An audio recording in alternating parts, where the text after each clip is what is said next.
庚午春是暗霞辉，河都骤起赤焰为。谎言难掩浮尘雾，警示长中见是非。大家好，在下奇闻居士。1986年4月26日凌晨，在苏联的乌克兰，一场无法想象的灾难发生了。那一天，天空被烈焰撕裂，一种无形的力量冲破了人类的掌控，将平静的夜晚变成了一场旷世噩梦。这不是虚构的故事，而是真实发生在切尔诺贝利的惨剧。时间似乎在这里停滞了，一切都凝固在那个被噩梦笼罩的夜晚。但是，这仅仅是一场技术失误，一场工程事故吗？还是说，在这场灾难的背后，隐藏着更多不为人知的秘密？为什么在事故之后，苏联官方竭力掩盖真相？为什么那些曾经参与救援的人们，在多年后依然遭受着难以言说的痛苦？今天，我们将一起深入切尔诺贝利的禁区，揭开隐藏在废墟之下的真相。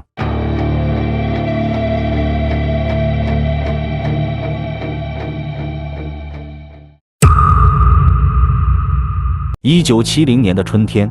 在乌克兰基辅州第聂伯河畔，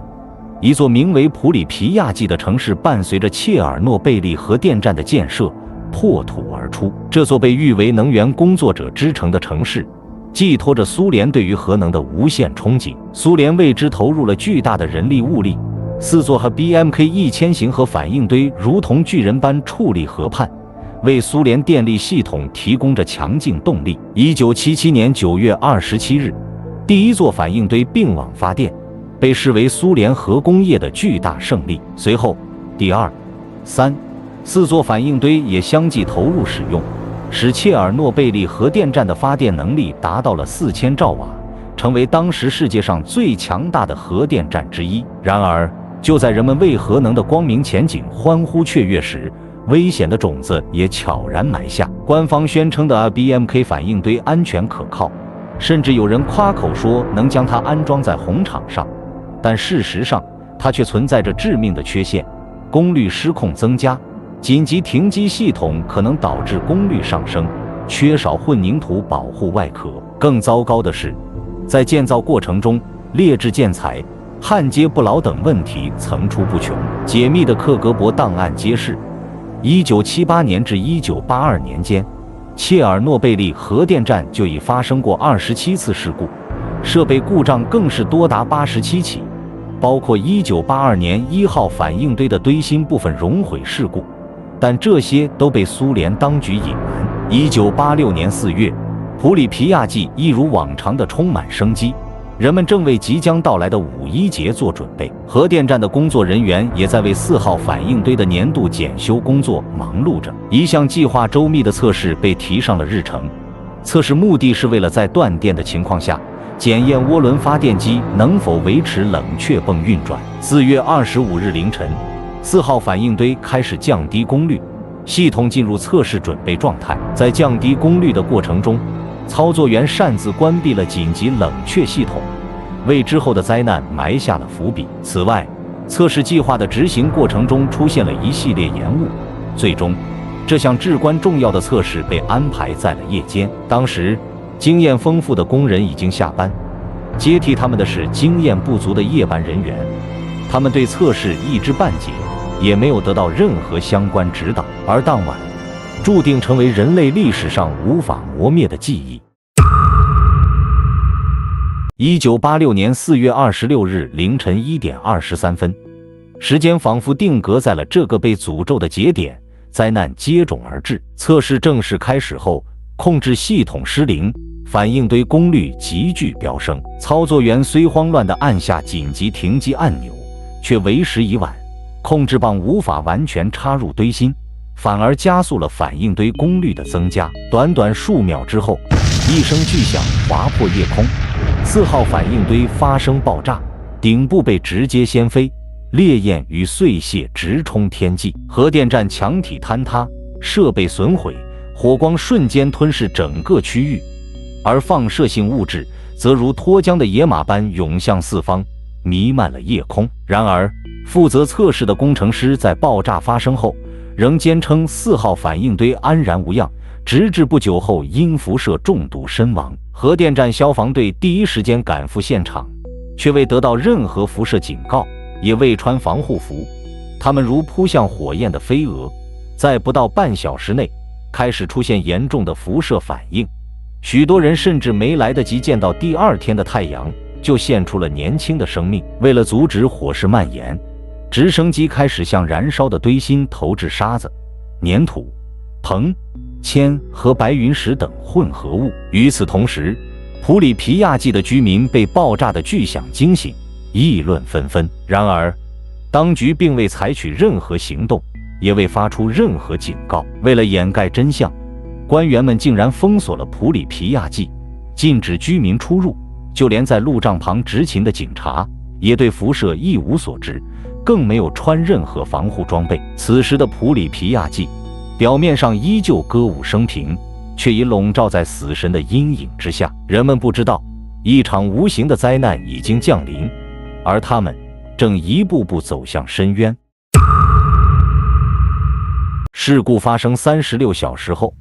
苏联政府终于承认了事态的严重性，开始疏散普里皮亚季及周边地区的居民。然而，他们并未告知真相，只是声称这是一次暂时性的疏散，并要求居民只携带重要物品和少量食物。这使得许多人以为几天后就能重返家园，但事实上，所有被疏散的人们都再也没能踏上他们曾经深爱的土地。他们被告知，这里已经成为了禁区，任何人都不得入内。与此同时，远在苏联之外的瑞典，一家核电站的监测设备检测到大气中异常的放射性物质，并将其源头指向了苏联。至此，苏联再也无法掩盖真相，被迫承认切尔诺贝利核电站发生了事故。然而，他们仍试图淡化灾难的严重性，轻描淡写地称一个反应堆受损，并宣称情况已得到控制。为了维护颜面，苏联当局断然拒绝国际援助。西方世界通过卫星图像窥见了切尔诺贝利的惨状，揭开了苏联想要掩盖的秘密。人们开始质疑苏联的核电政策，对苏联政府的信誉也产生了严重的怀疑。然而，苏联政府依旧在国内严守秘密，为了展示一切如常，他们甚至拒绝取消基辅的5·1劳动节游行，将数万民众包括儿童暴露于辐射威胁之下。基辅的医生也接到指示，将患者的辐射病诊断为植物神经功能紊乱，以掩盖真相。苏联官方宣传中，切尔诺贝利仅仅是小意外，无需恐慌。但事实上，切尔诺贝利的大火燃烧了10天才终于被扑灭，期间大量的放射性物质释放到大气中，蔓延至苏联、欧洲乃至全球。事故发生后的最初数周，